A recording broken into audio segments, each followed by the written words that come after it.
Hello hi ನಮಸ್ಕಾರ fam, welcome back to my ಬೀಗ ಹೋದಿರಾ ಹಾಕಬಿಡಿ.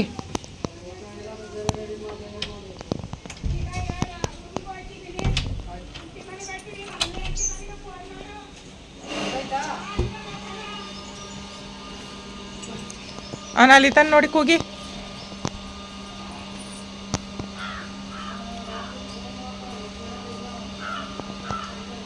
ಹಲೋ ಹಾಯ್ ನಮಸ್ಕಾರ fam, welcome back to my YouTube channel Sheela Ramesh vlog.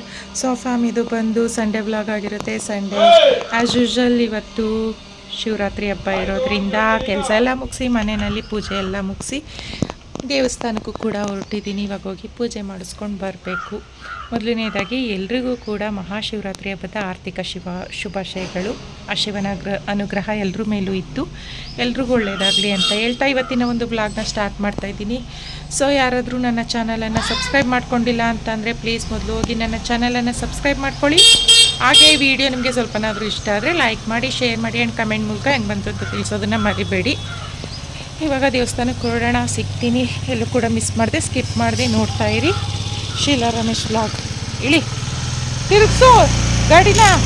ಏನು ಹಿಂಗೆ ಹೋಗೋದು? ನೀನು ತಿರುಗಿಸು, ನಾನು ಹಿಂಗೆ ಕರ್ಕೊಯ್ತೀನಿ. ಹಾಗೆ ಇವಾಗ ದೇವಸ್ಥಾನದ ಹತ್ರ ಬಂದ್ವಿ. ದೇವಸ್ಥಾನದ ಹತ್ರ ನೋಡ್ತಿದ್ದೀರಲ್ಲ, ಭಕ್ತಾದಿಗಳು ಕ್ಯೂ. ಇವತ್ತು ಶಿವರಾತ್ರಿ ಆಗಿರೋದ್ರಿಂದ ಶಿವನ ದೇವಸ್ಥಾನಗಳೆಲ್ಲ ಫುಲ್ ಅಂತಲೇ ಹೇಳ್ಬೋದು. ಇಲ್ಲಿ ನಾನು ಬಂದಿರುವಂಥ ದೇವಸ್ಥಾನನ ನಾನು ಆಲ್ಮೋಸ್ಟ್ ವ್ಲಾಗ್ಗಳಲ್ಲಿ ತೋರಿಸಿದ್ದೀನಿ. ಇದು ಬಂದು ಒಂದು ಪುರಾತನ ಕಾಲದ ದೇವಸ್ಥಾನ ಅಂತಲೇ ಹೇಳ್ಬೋದು. ಒಳಗಡೆ ಕೂಡ ಅಷ್ಟೇ. ಇವಾಗ ಒಳಗಡೆ ಶಿವನಿಗೆ ಅದ್ರ ವಿಗ್ರಹನ ತೋರಿಸಿದ್ದಾರೆ. ಬಾಕಿ ಟೈಮಲ್ಲಿ ಅದನ್ನು ಹಾಕಿರೋದಿಲ್ಲ, ಮಾಮೂಲಿ ಶಿವಲಿಂಗನೇ ಇರುತ್ತೆ. ಅದನ್ನು ನಾನು ನನ್ನ ಒಂದು ಸುಮಾರಷ್ಟು ವ್ಲಾಗ್ಗಳಲ್ಲಿ ತೋರಿಸಿದ್ದೀನಿ, ಎಷ್ಟು ಪುರಾತನ ಕಾಲದ್ದು. ಹಾಗೆ ಇಲ್ಲಿ ಎಷ್ಟು ಪ್ರಶಾಂತತೆ ಇರುತ್ತೆ, ಹಾಗೆ ದೈವಿ ಭಕ್ತಿ ಕಳೆಯಲ್ಲಿ ಎಷ್ಟು ಚೆನ್ನಾಗಿರುತ್ತೆ ಅಂತ ಅಂದರೆ, ಇಲ್ಲಿ ಬಂದು ಒಂದು 5 ನಿಮಿಷ ಕೂತು ಶಿವನ ಜ್ಞಾನ ಮಾಡಿ ಎದ್ದರೆ ಸಾಕು, ಏನೋ ಒಂದಷ್ಟು ಪಾಸಿಟಿವ್ ಎನರ್ಜಿ ನಮ್ಮ ಮನಸ್ಸೊಳಗಡೆ, ಮೈಂಡ್ ಒಳಗಡೆ ಹೋಗಿ ಏನೋ ಫ್ರೆಶ್ನೆಸ್ ನಮ್ಮಲ್ಲಿ ಹೊಸ್ದಾಗಿ ಮೂಡ್ತಾ ಇದೆ ಅನ್ನೋ ಅಂಥ ಒಂದು ಭಾವನೆ ಬರುತ್ತೆ. ಅಷ್ಟು ಚೆಂದ ಫೀಲ್ ಕೊಡುತ್ತೆ ಇಲ್ಲಿಗೆ ಬಂದರೆ. ಇದು ಬಂದು ಸೋಮನಾಥೇಶ್ವರ ಸ್ವಾಮಿ ದೇವಸ್ಥಾನ. ಇವಾಗ ಇಲ್ಲಿ ನೋಡ್ತಾ ಇದ್ದೀರಲ್ಲ, ಅದ್ರ ಮೇಲೆಗಡೆಗೆ ದೇವರ ವಿಗ್ರಹನ ಹೊಸ್ದಾಗಿ ಹಾಕಿದ್ದಾರೆ.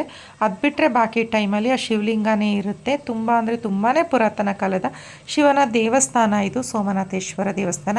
ಸುತ್ತ ಬ್ಯಾಕ್ಗ್ರೌಂಡ್ ನೋಡ್ತಾ ಇದ್ರೇ ಗೊತ್ತಾಗ್ಬೋದು. ಈ ದೇವಸ್ಥಾನಕ್ಕೆ ಬಂದರೆ ನನಗಂತೂ ಒಂದು ವಿಲೇಜ್ಗೆ ಬಂದಷ್ಟು ಖುಷಿ ಆಗುತ್ತೆ. ಸೊ ಇಲ್ಲಿ ದೇವಸ್ಥಾನದಲ್ಲಿ ಪೂಜೆ ಎಲ್ಲ ಮಾಡಿಸ್ಕೊಂಡು ಇಲ್ಲೇ ಅನ್ನ ಸಂತರ್ಪಣೆ ಕೂಡ ಮಾಡ್ತಾಯಿದ್ರು. ಲಾಸ್ಟ್ ಟೈಮು ಟೇಬಲ್ ಊಟನ ಕೊಟ್ಟಿದ್ರು, ಬಟ್ ಈ ಟೈಮು ಏನು ಬೊಫೆ ಸಿಸ್ಟಮಲ್ಲಿ ಕೊಟ್ಟರು. ಅನ್ನ, ಸಾಂಬಾರು, ಪಾಯಸ, ಪಲ್ಯ ಇಷ್ಟನ್ನ ಕೊಟ್ಟಿದ್ರು. ಸರಿ ಅಂತ ಹೇಳಿ ಅಲ್ಲಿ ಊಟನ ಮಾಡಿಕೊಂಡು ನೆಕ್ಸ್ಟು ನಾನು ಬಿಲ್ಲೇಶ್ವರ ಗುಡಿಗೆ ಹೋಗಿದ್ದೆ. ಆ ದೇವಸ್ಥಾನನೂ ಕೂಡ ಪ್ರತಿ ಸಾರಿ ತೋರಿಸಿದ್ದೀನಿ. ಬಿಲ್ಲೇಶ್ವರ ಗುಡಿನೂ ಕೂಡ ಪೂಜೆನೂ ಮಾಡಿಸ್ಕೊಂಡು ಕೈ ಮುಕ್ಕೊಂಡು ಅದಾದಮೇಲೆ ಮನೆ ದೇವರ ದೇವಸ್ಥಾನ, ಸಿದ್ದಪ್ಪಾಜಿ ಇವೆಲ್ಲ ನಿಯರ್ ಬೈಯಲ್ಲೇ ಇರೋದು, ಹೋಗ್ಬೇಕಾದ್ರೆ ಬರಬೇಕಾದ್ರೆ. ಹಂಗಾಗಿ ಹೋದೆ, ಬಟ್ ಅದು ಕ್ಲೋಸ್ ಆಗಿತ್ತು. ಸರಿ ಆಯಿತು, ಸಂಜೆ ಅಥವಾ ನಾಳೆ ಸೋಮವಾರ ಆಗಿರೋದ್ರಿಂದ ನಾಳೆ ಬಂದ್ರಾಯ್ತು ಅಂತ ಹೇಳಿ ಮುಗಿಸ್ಕೊಂಡು ಮನೆಗೆ ಬಂದೆ. ಮನೆಗೆ ಬಂದು ಸ್ವಲ್ಪ ಹೊತ್ತು ರೆಸ್ಟ್ ಮಾಡಿ ಆವಾಗಲೇ ಹೋಗೋಣ ಅಂತ ಇಲ್ಲಿಗೆ ಬಂದಿದ್ದೀನಲ್ಲ ಇವಾಗ ದೇವಸ್ಥಾನ. ಇದನ್ನು ಕೂಡ ಊಟ್ಕಳಿ ಶನಿ ದೇವ್ರ ದೇವಸ್ಥಾನ. ನಾನು ರೆಗ್ಯುಲರಾಗಿ ಬರೋದು ಈ ಶನಿ ದೇವ್ರ ದೇವಸ್ಥಾನದಲ್ಲೇ. ಇಲ್ಲೂ ಒಂದು ಸೋಮನಾಥೇಶ್ವರ ಸ್ವಾಮಿ ದೇವಸ್ಥಾನ, ಹಾಗೆ ಲಕ್ಷ್ಮೀ ದೇವಸ್ಥಾನ ಎಲ್ಲ ಇದೆ. ಇಲ್ಲೂ ಕೂಡ ಇವತ್ತು ವಿಶೇಷವಾದಂಥ ಪೂಜೆ ಇರುತ್ತೆ. ನಾನು ಅಲ್ಲಿ ಪೂಜೆ ಊಟ ಎಲ್ಲ ಮುಗಿಸ್ಕೊಂಡು ಬರುವಷ್ಟರಲ್ಲಿ ಮಧ್ಯಾಹ್ನ 12 ಗಂಟೆ ಹತ್ತತ್ರ ಆಗೋಯ್ತು. ಸರಿ ಅಂತೇಳಿ ಅಷ್ಟೊತ್ತಲ್ಲಿ ಇನ್ನೇನು ಇಲ್ಲಿಗೆ ಬರೋದು ಮಧ್ಯಾಹ್ನದ ಹೊತ್ತು ಅಂತ ಹೇಳಿ ಮನೆಯಲ್ಲೇ ಸ್ವಲ್ಪ ಹೊತ್ತು ರೆಸ್ಟ್ ಮಾಡಿ ಅದಾದಮೇಲೆ ಸ್ವಲ್ಪ ಕೆಲಸ ಎಲ್ಲ ಇತ್ತು ಮುಗಿಸಿ ಇನ್ನೊಂದು ರೌಂಡ್ ಫ್ರೆಶ್ ಅಪ್ ಆಗಿ ಮನೆಯಲ್ಲಿ ಪೂಜೆ ಎಲ್ಲ ಮುಗಿಸಿ ಸಂಜೆ ಬೇಗನೆ ಇಲ್ಲಿಗೆ ಬಂದೆ. 5 ಗಂಟೆಗೆಲ್ಲ ಮತ್ತೆ ಸಂಜೆ ಪೂಜೆ. ಇವತ್ತು ಶಿವರಾತ್ರಿ ಇರೋದ್ರಿಂದ ಬೇಗನೆ ಬಾಗಿಲು ತೆಗೆದು ಪೂಜೆ ಎಲ್ಲ ಮಾಡ್ತಾರೆ ಅಂತ ಹೇಳಿ ನಾನು ಬಂದಿದ್ದಕ್ಕೂ ಕರೆಕ್ಟಾಗಿ ಮಹಾಮಂಗಳಾರತಿ ಮಾಡ್ತಾಯಿದ್ರು. ಇಲ್ಲೂ ಕೂಡ ದರ್ಶನ ಎಲ್ಲ ಮಾಡಿಕೊಂಡು ಹಾಗೆ ಇಲ್ಲೂ ಕೂಡ ಸಂಜೆಗೆ ಅನ್ನ ಸಂತರ್ಪಣೆ ಕಾರ್ಯಕ್ರಮ ಇತ್ತು. ಅದು 7 ಗಂಟೆ ಮೇಲೆ. ನಾವು ಹೋದಾಗ ಆಗಷ್ಟೇ ರೆಡಿ ಮಾಡ್ತಾಯಿದ್ರು. ಅಷ್ಟೊತ್ತು ತನಕ ಎಲ್ಲ ವೆಯ್ಟ್ ಮಾಡೋಕ್ಕಾಗಲ್ಲ ಅಂತ ಹೇಳಿ ನಾನು ದೇವ್ರ ದರ್ಶನ ಎಲ್ಲ ಮಾಡಿಕೊಂಡು ಹಾಗೆ ಇವಾಗ ಮನೆಯಲ್ಲೂ ಸ್ವಲ್ಪ ಕೆಲಸ ಎಲ್ಲ ಇತ್ತು, ಅಡುಗೆ ಎಲ್ಲ ಮಾಡೋದಿತ್ತು ನೈಟು. ಸರಿ ಅಂತ ಹೇಳಿ ಹೊರಟೆ. ಇಲ್ಲೂ ಕೂಡ ದರ್ಶನ ಅಂತೂ ತುಂಬ ಚೆನ್ನಾಗಾಯಿತು ಇಲ್ಲಂತೂ ಹೂವಿನ ಅಲಂಕಾರ ನೋಡಿದ್ರಲ್ಲ ನೀವು, ಶನಿದೇವ್ರದ್ದಾಗಿರ್ಬೋದು, ಹಾಗೆ ಪರಮೇಶ್ವರಂಗೆ ಮಾಡಿದ್ದಂಥ ಹೂವಿನ ಅಲಂಕಾರ ಆಗಿರ್ಬೋದು, ಸಿಕ್ಕಾಪಟ್ಟೆ ಚೆನ್ನಾಗಿತ್ತು. ಆ್ಯಂಡ್ ಎದ್ದು ಬರೋ ಥರ ಇತ್ತು. ಇದು ಬಂದು ಮೇನ್ ಅಟ್ರಾಕ್ಷನ್ ಆಗಿತ್ತು ಅಂತಲೇ ಹೇಳ್ಬೋದು. ದೇವಸ್ಥಾನದ್ದು ಸೆಂಟ್ರ್ ಆಫ್ ಅಟ್ರಾಕ್ಷನ್ ಅಂತಲೇ ಹೇಳ್ಬೋದು. ಮುಂದೆಗಡೆನೇ ಈ ಸ್ಟ್ಯಾಚುನ ಇಟ್ಟು ಈ ರೀತಿಯಲ್ಲಿ ನೀರರಿಯೋ ರೀತಿನಲ್ಲಿ ಮಾಡಿದರು. ತುಂಬ ಅಂದರೆ ತುಂಬಾ ಚೆನ್ನಾಗಿತ್ತು. ಹಾಗೆ ಈಗ ನೋಡಿ ಫುಲ್ಲು ದೇವಸ್ಥಾನ ಒಂದು ರೌಂಡ್ ತೋರಿಸ್ತಾ ಇದ್ದೀನಿ. ತುಂಬ ಚೆನ್ನಾಗಿ ಅಲಂಕಾರನ ಮಾಡಿದರು. ಹೂವಿನ ಅಲಂಕಾರನ ದೇವಸ್ಥಾನಕ್ಕಾಗಿರ್ಬೋದು, ಗರ್ಭಗುಡಿಗಳಿಗಾಗಿರ್ಬೋದು, ತುಂಬ ಅಂದರೆ ತುಂಬಾ ಚೆನ್ನಾಗಿತ್ತು.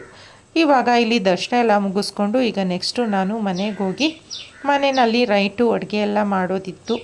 ಹಾಗಾಗಿ ನಾನು ಇಲ್ಲಿ ಜಾಸ್ತಿ ಹೊತ್ತು ಇರೋದಕ್ಕಾಗಲಿಲ್ಲ. ನಾನು ಇಲ್ಲಿಗೆ ಒಂದು 5 ಗಂಟೆ ಅಷ್ಟರಲ್ಲಿ ಬಂದಿದ್ದೆ. ಒಂದು 6 ಗಂಟೆ ಅಷ್ಟರಲ್ಲೆಲ್ಲ ಪೂಜೆ ಮುಗಿಸ್ಕೊಂಡು ಹೊರಟೆ.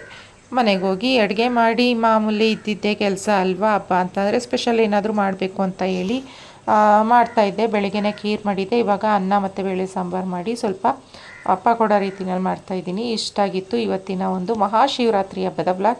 ತುಂಬ ಅಂದರೆ ತುಂಬಾ ಲೆಂತಿ ವೀಡಿಯೋ ಏನಿಲ್ಲ, ಸ್ವಲ್ಪನೇ ಕ್ಯಾಪ್ಚರ್ನ ತೊಗೊಂಡಿರೋದಷ್ಟೇ. ವೀಡಿಯೋ ಮಾಡೋ ಮನಸ್ಸೇನಿರಲಿಲ್ಲ, ಆದರೂ ಪರವಾಗಿಲ್ಲ ಅಂತ ಹೇಳಿ, ಅದು ನನ್ನ ಮಗ ಮಧ್ಯದಲ್ಲಿ ಸ್ವಲ್ಪ ಇಟ್ಕೊಂಡಿದ್ನಲ್ಲ, ಸರಿ ಅಂತ ಹೇಳಿ ಅಪ್ಲೋಡ್ ಮಾಡ್ತಾಯಿದ್ದೀನಿ. ಇವತ್ತಿನ ಒಂದು ಮಹಾಶಿವರಾತ್ರಿ ವೀಡಿಯೋ ಸ್ವಲ್ಪ ಲೇಟಾಗೇ ಬರ್ತಾಯಿದೆ, ಆದರೂ ಪರವಾಗಿಲ್ಲ, ಅಡ್ಜಸ್ಟ್ ಮಾಡ್ಕೊಳ್ಳಿ.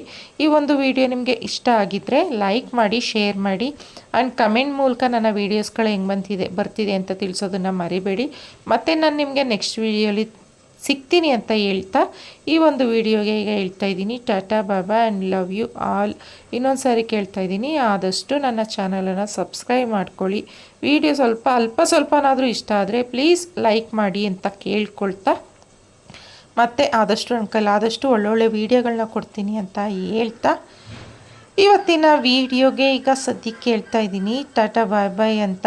ನೆಕ್ಸ್ಟ್ ವೀಡಿಯೋವರೆಗೂ ಕಾಯ್ತಾ ಇರಿ. ಹಾಗೆ ಈಗ ಹಾಕಿರುವಂಥ ಎಲ್ಲ ವೀಡಿಯೋಗಳನ್ನು ಹೊಸ ವ್ಯೂವರ್ಸ್ಗಳು ಯಾರಾದರೂ ಆಗಿದ್ದರೆ ಪ್ಲೀಸ್ ಹೋಗಿ ಚೆಕ್ ಮಾಡಿ ಎಲ್ಲ ವೀಡಿಯೋಸ್ಗಳನ್ನೂ ನೋಡಿ ಆಯಿತಾ.